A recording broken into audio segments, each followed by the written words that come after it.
What's up, everybody? Harrison here. Whatley here. What's going on? Actionable Insights is in the house for the September Price List Update Summary. That's right.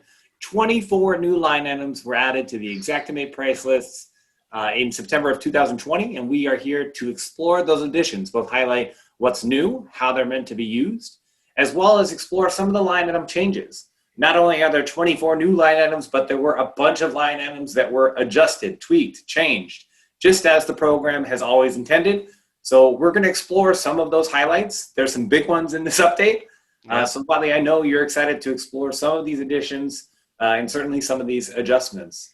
So let's jump into it. I have Xactimate open on my left side screen. I've added all of the new line items. I've got the e-service center link that shows in a wall of text all the new changes here. So let's jump into it, starting at the very top with the appliance reset line items up here.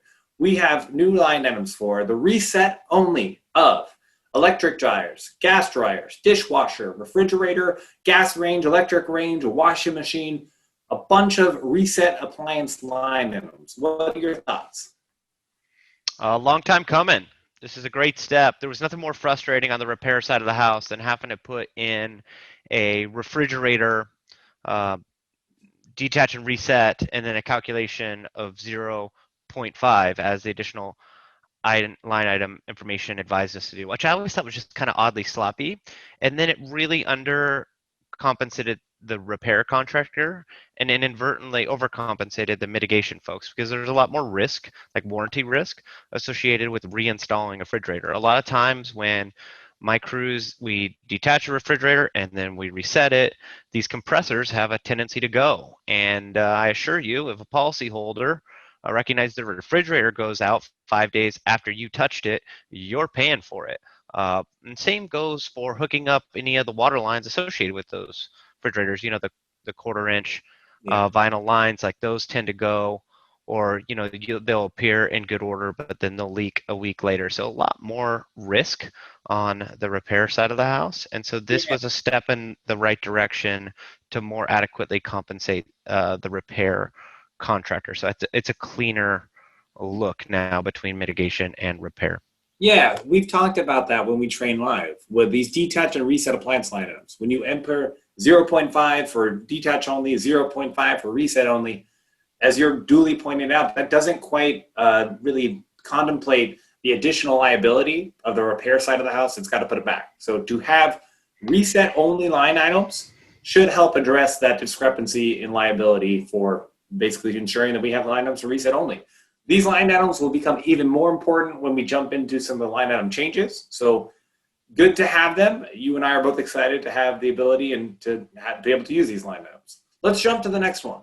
Just hold on, man. Something's jumping off the page to me. So you're on the San Diego price list? Yes. Check out the delta between the gas range reset and in terms of the price versus the electric range reset.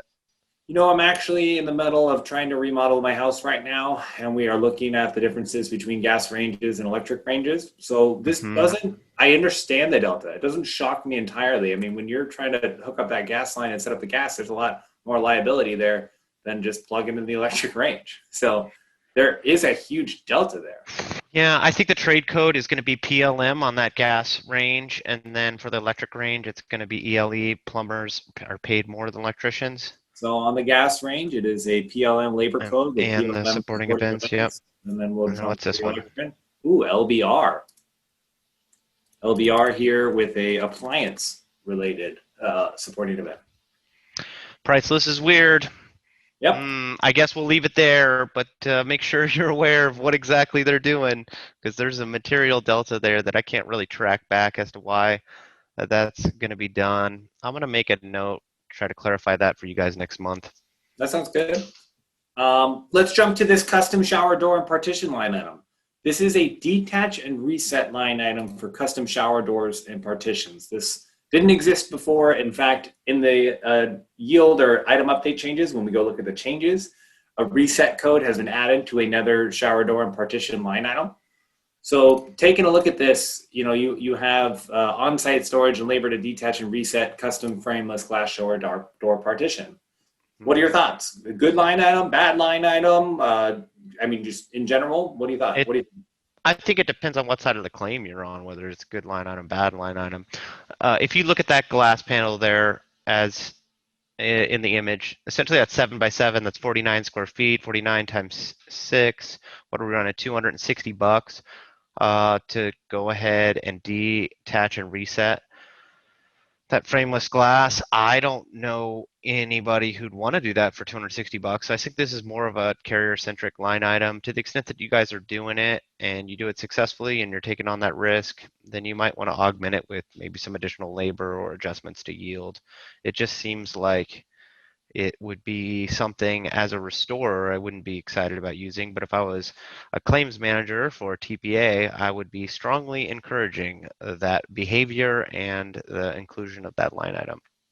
Makes sense. I mean, Exact's got a tough game here to try to satisfy the both sides of the claim when it comes to property insurance.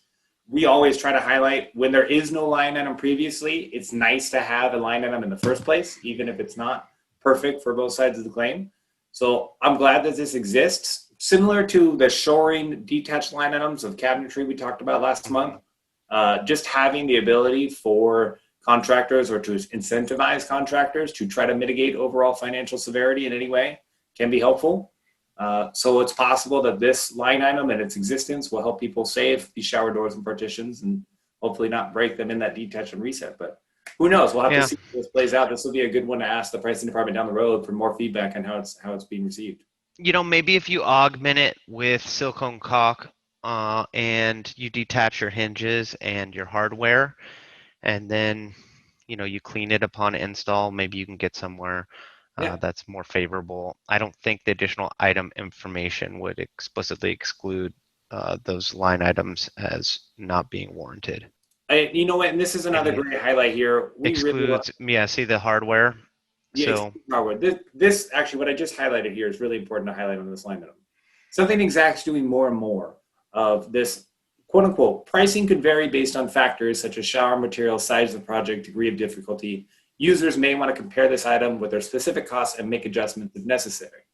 Notice there's no high grade, low grade, standard grade. There's no grade conversation in this line item. There is one line item for the activity, and it is actively telling you to make adjustments if your situation is more complex or fancier or nicer.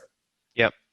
Yeah, that's good. I think that's a great step in the right direction for all sides of the claim. Like, there is outsized risk when you're moving content that's really high end that isn't captured in the price structure associated with your CPS LAB, your contents labor technician. So this is also a step in the right direction because some frameless glass is going to be so difficult to detach. It's going to be so heavy, so difficult to detach without breaking it, and then to reinstall it to the original specifications. Could you imagine taking that aluminum and trying to use a chisel, to remove that clean such you don't dent any of it, and then you can reinstall it? Ooh, buddy.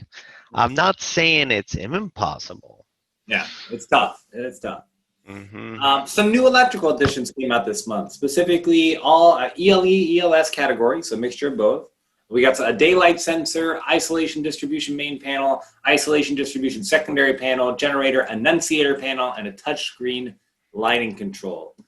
In preparing for this video, you wanted me to pull up a picture of this annunciator panel. This is one of the ones we were looking at in detail. What are your thoughts on the annunciator and these electrical additions overall? It looks like something out of Lost, like John Locke found an abandoned vault from the Dharma crew, and like this is what he walked into. Presumably, these line items, the annunciator panel and the isolation distribution panels, these are healthcare related line items. I don't know much about them personally. Look at the delta in cost, right? Between 8,000 down to 400. Go figure. Very, very obscure line item. So make sure you're using the right one because there's absolutely no correlation in cost. So it's a tough one. This must have been tough to price. Interesting addition to the price list. You and I have been seeing a lot of healthcare over the summer. Yeah, we have. And actually, I'm going to I mean, first of all, there's not a ton of line items in Exact where the unit price is 8,000 plus anyway. So it's kind of exciting and fun to see when those come into play. Yeah. Hopefully one of these days we get to scrub a sheet and take a look at one of these that has that line item in it so we can have some fun with it ourselves. But speaking on this, the commercial and the hospital stuff, Mm-hmm. I'm going to skip past the testing and go straight to the surgical center. There's 6, 7 new line items here related to surgical centers, bed walls, bed pans, clinical sinks, hand adjustable, 8 tube. I mean, there's been a big push by the pricing department to add some commercial related line items to have Xactimate be more applicable in commercial settings across the entire industry. What are your thoughts on that direction and that movement? Yeah, I think this is great. I remember when I was working on the Dr. Cap scope, the OBGYN that delivered both my kids, Yeah. and he had a water loss there, and we really struggled to create line items or really assign an appropriate line item in What a year was it? medical environment. This What was year was that? 2015. Yeah, so 5 It's years right ago. when we started using Matterport, right? That was the Pro 1 camera spinning out there. But I remember, when a surgeon will go wash his hands, Yeah, and they have pedals, right, to make the faucet work so they don't yeah. touch it. And I remember struggling to figure out how we were going to scope that out, etc. So these are good. I mean, if you're working in a hospital environment, there's nothing else that really comparable. So I have a feeling there was a large scale fire at a hospital, and some major consultants and carriers were involved. And so the pricing department has been strongly encouraged probably to include a lot of these line items. But man, the work it must take to figure out what an X-ray viewing board costs to procure and install, and the delta in cost must be fantastic. But good for them for starting somewhere. But You know, if I'm at JS Held, I'm still looking for almost all that to be updated in terms of price and the yield up or down, because yeah, they're still so unique to that individual situation to reconcile with pre-loss yeah. condition. Line items are not permanently static. They're constantly changing, developing over time, which will highlight some of the changes. So there may be warranted changes coming to this in the future. One thing you pointed out there is that there might have been a fire in a hospital, and Exact is reacting and trying to figure out how do we make sure that our software can work in that environment, and that the contractors that use Xactimate can invoice appropriately when in that environment. What's unique, and I want to take this time to remind everybody, is that we, as a part of our proximity to the pricing department, as Xactimate certified trainers, we speak with them and we advocate on your guys' behalf to highlight line items that don't exist yet. So we have a line item request form at getinsights.org. We'll show that here. We have a great editor that's going to show that right now. Thanks, editor. Appreciate you, Ross. And we'll be able to at least kind of highlight these opportunities. It's one thing to be reactive, that when something happens, let's add new line items. But if you guys are out there in the field, contractors and adjusters, and you identify something that doesn't exist, a line item, like there's an activity being performed in the field, but there's no line item for it, highlight that in our line item request form, and we'll have conversations with the pricing department down the road. All right. Continuing on, new testing line item, contamination on-site ATP testing.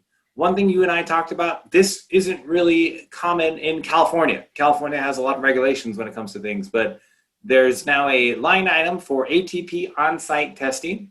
And one thing I thought was really interesting is that the labor type used in this item is a trauma or crime scene cleaning technician. That's interesting. When this line item dropped, I reached out to one of our board members who owns an environmental testing company. And so we were just providing some context for this new line item. It seems as though this line item would be more for self-performing. So you do an ATP snap after you performed your work, and then you're good to go. Because $97 is not going to get an environmental company out there to perform it. And alternatively, you wouldn't do just one, right? If you're an environmental company, you probably do at least 3. So maybe it gets closer. The trouble is I think a lot of these line items for environmental testing have been created under the auspice that they would be self-performed. But in California, that's either frowned upon or grossly illegal, depending on whether it's asbestos or lead or etc. So third-party testing is where we have gone. I think that's the direction Florida has gone, and so on. So I'm interested to see how this all shapes up. At the core of it, most environmental companies still don't use Xactimate to do their invoicing. But the addition of these line items, their associated cost structures, does inform what the market determines to be reasonable and customary. So even though they're not being used day in and day out, they are still important, as they help provide guidance for the marketplace as it relates to pricing. So good addition. Got it. Cleaning storage bin. This was one that on our first glance, we weren't sure how excited we were, but then you took a second glance. What are your thoughts on this? Okay, so there is some movement towards using plastic storage bins for those that perform contents work. Okay. And so on one hand, it's nice because you mitigate waste. And so you're able to reuse these plastic containers. The trouble is, how do you ensure that they're adequately cleaned before you use them on the next job? And some of these plastic containers are interesting how they stack together. They have specially made dollies, where you can stack them about 5 or 6 high, roll them around. It's an interesting idea. I don't know that a higher end client would prefer you coming out with a bunch of used boxes. It's something that's more customary actually in moving for commercial. Like if you're in the business of like moving offices, that's where I've seen them used.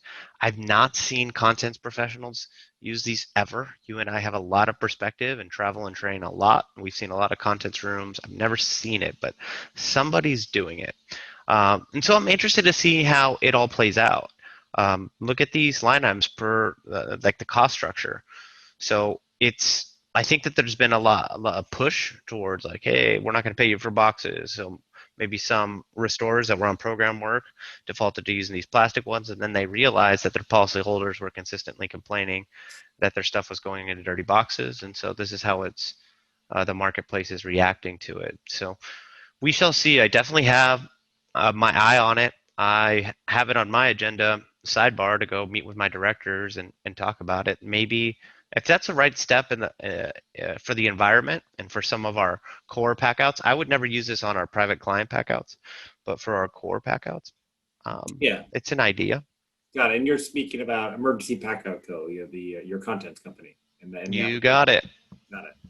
Okay. Let's see here. Last one to highlight. Kind of the odd one out of the bunch. We've just got a random tool category that says punch set. So looks like there is a new punch set related line item. No includes, no excludes, just that classic punch set is now available. It's so weird. There's no image for that. You've got to figure, like, with the relationship that the pricing department has earned and maintained with Home Depot and Lowe's, I'm surprised that they can't license those images out, but there's probably reasons that they can't. So anyhow, those punch sets, guys, this is for, if you're doing woodworking and you want to countersink your nail, you can punch the nail a little deeper and hit it with a little wood putty, and then you're good to go. I think it would take a nuclear meltdown in order to compromise these punch sets. So presumably it was the plastic cases that were compromised in a fire that warranted a T&L. Makes sense. All right, that's the 24 new line items that came out in September 2020. Let's jump into some of the yield changes and the additional item information changes. I'm pulling this up here on the right side. I'm actually hiding the September because there were 36 changes to overall line items. And the major one that you can see here in this entire section, app. A huge changes to the appliance category code when it comes to ranges, electric, gas, dishwashers, washing machines, all of these things. So I've picked out a few of these here to highlight. I've got August on the left. So what was true in the August price list is on the left. And on the right, we have September so that we can take a look at the differences between the two. And as I look from one to one, I will open up the additional information just so we can take a look at the yield here. Unit price. All right, the overall yield. in August was about 0.9 for this dryer gas here, replace. Now you have the dryer gas replace at 1.2. So the overall yield of this line item in the labor component went up about 30%. Or a little more. Yep. Yeah, and so this is what we were mentioning earlier when they were talking, when they looked at these appliance reset line items, of adding the new appliance reset, they started to look at all the appliance line items and deciding not all yields were adjusted up. We Yeah. talked in our training that there's an inverse relationship between yield and price, and that if yield goes up, if something gets easier to do, the price will go down. And if the yield goes down, then the price will go up. So here is actually an example of the dryer remove and reset gas. Take a look here at the overall yield information. It was 1.5, now it's 1.132. Right. So the yield went down, which meant the price went up from 98 to 130 in the San Diego price list here. And so there's a whole collection of these line items, even ranging to the WTR category code, where there were various changes of yields going up and going down. Anything we want to highlight here overall, it seems like a continuation of just the pricing department diving into the appliance section and providing line items that would be used in 2020 and beyond. So when they used and adopted all of these reset explicit items, I'm sure they did some research. And so it's interesting to see that at almost equal parts, these line items are going up and down, just to reflect their research. One thing that seems to be a familiar pattern that I'm picking up is that if you're removing and resetting, they may be contemplating the additional labor to like get that dryer Bad. yeah, like removing it and then putting it in the garage, right, is involved. So maybe that's what's popping up here. Because if it was just dryer install, then the reset would also go down the way that the dryer gas installation went down, but it didn't. So the removal, you're picking up more inefficiencies.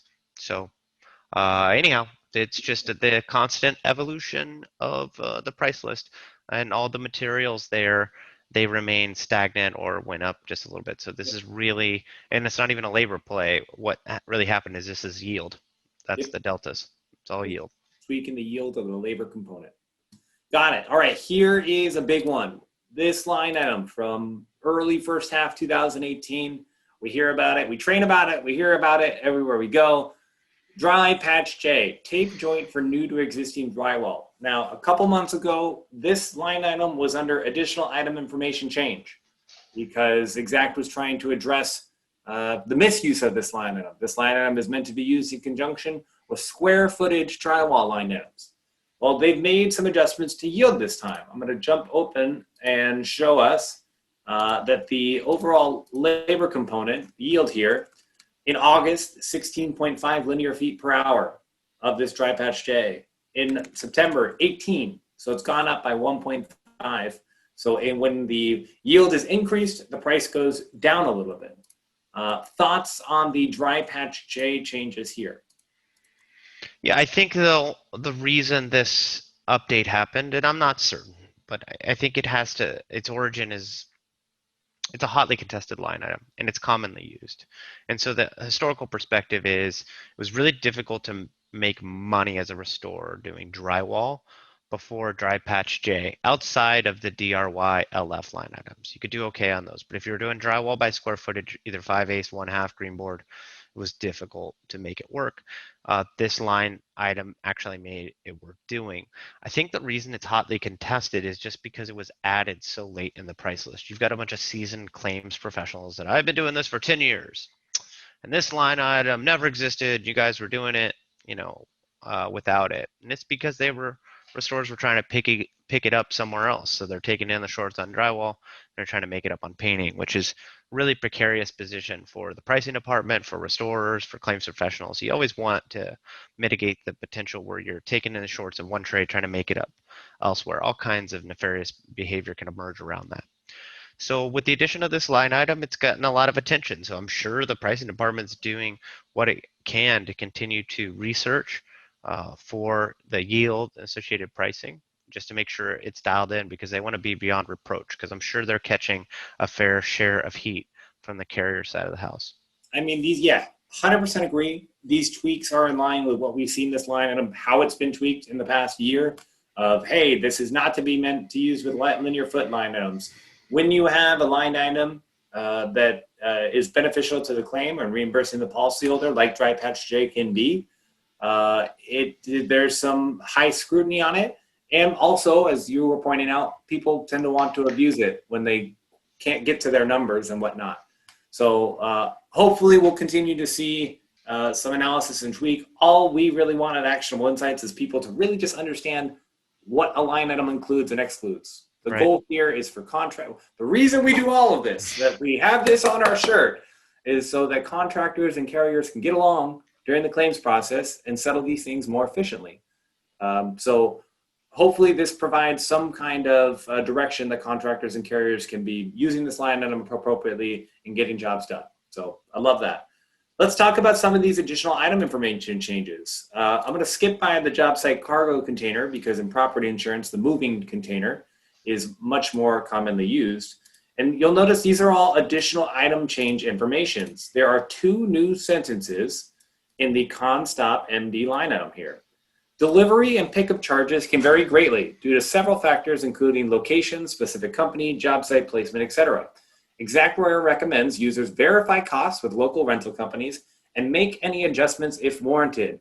Where have we seen that exact phrasing before? What other line item that we know about speaks very highly about make changes as warranted, verify local pricing? DMOPU comes to mind. So your pickup truck, that's one that comes to mind. Yeah. Beyond that, I think fencing might encourage that. Temporary fencing may encourage that. So I think there's only a collection of maybe 6 line items in total that like really strongly encourage the users. Boy, this one is true, Harrison. You know, I'm in the storage container business, and our pricing remains relatively stable because we don't have huge spikes unless there's a CAT event in the areas we serve.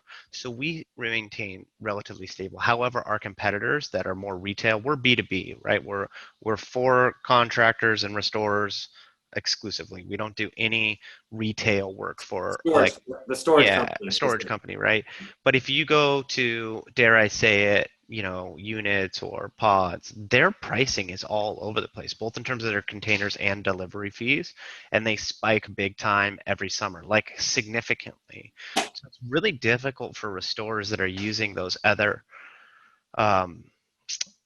storage companies that are serving the retail market, because the pricing department couldn't possibly contemplate those deltas in cost. You're talking, you know, 80% spikes in pricing.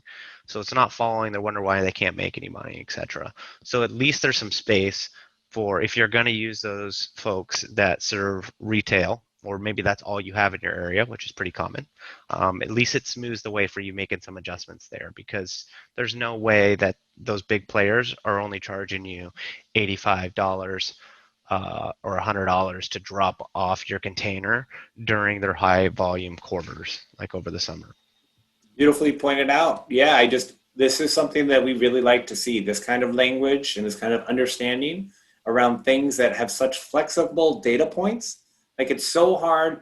The reason we highlight it in hauling debris, there are so many landfills in the various area, and every price is different. How can you average out what specific landfills are charging in various regions when it can vary greatly? Yeah, by 10 miles. I mean, this one charges $30, like some of the lowest unit I've seen, like out in Idaho Falls. And then this one, 10 miles away, totally different municipality, is charging 110 for their dump fees for a company branded pickup truck. So at some point, the pricing department just throws their hands up and then smooths the way.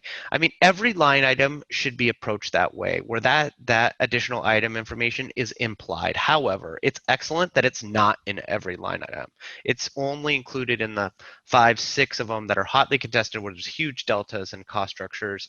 And it advises the user to go ahead and try to determine what the price structure should be. You know, we saw that for a new line item that was added this summer. Do you remember the one for the camera and like for video conferencing? Yeah. the video conferencing and mic array, so it encouraged the user, because obviously there's a huge delta in cost. And the types of conference cameras and Right. the technology around it. 100%. You got it. So a quick note about these cargo containers, moving containers.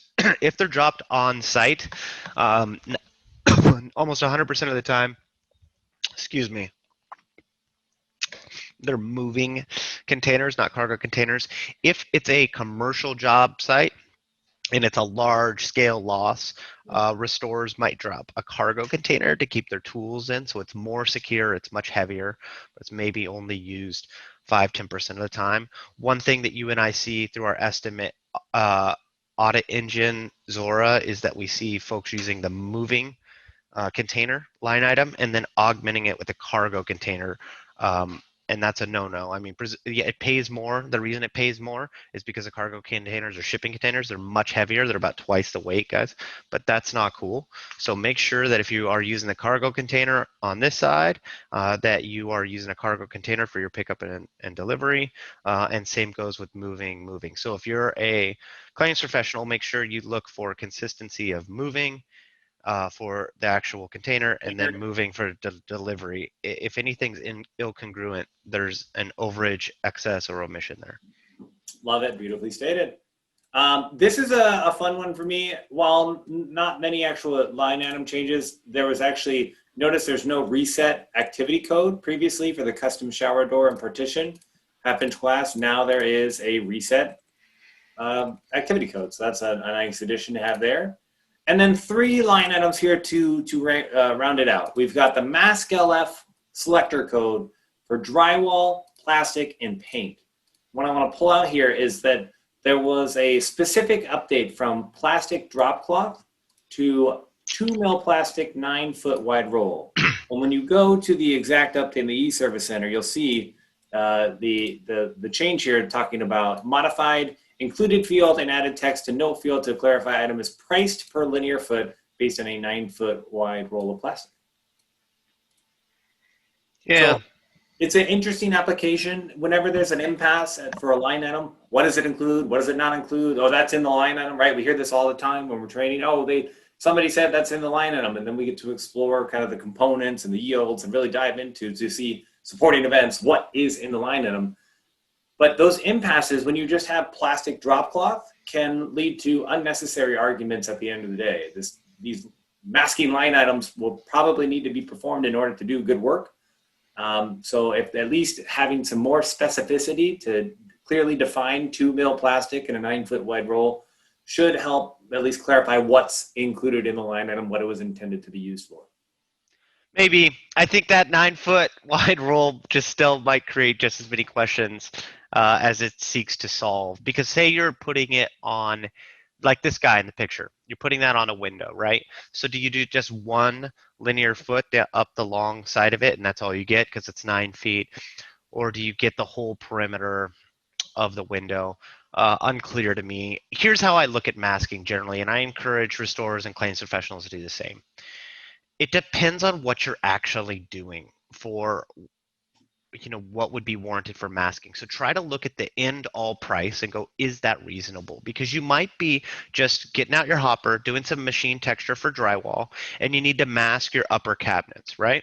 So you can throw this on there, one run across the top, drapes down 9 feet, totally adequate, right? Maybe you'd even get your lower cabinets in there. So that might be totally adequate. However, like if you're strip and refinishing your cabinets and you're attempting to put, the 3 mil on the back part of the face frames in order to prep for that, that's nightmarish, right? That can take a painter almost all day to do for a kitchen.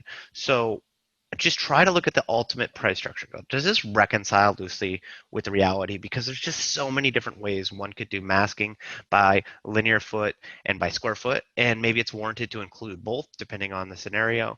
So at the end of the day, does $93, does that adequately prep that area? Okay, fine. Yes, let's move forward. Beautiful. Yeah, I like that. They're masking. Got to get done, right? It's got to get done somehow.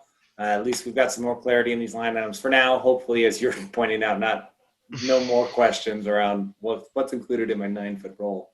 But I'm sure we'll field some. People watching, that is what we have for the September price list update summary below. In the comments below, tell us what you think. What's missing from the price list? What new line items are you super excited about for September? What other ideas do you have about how these line items could or should be used?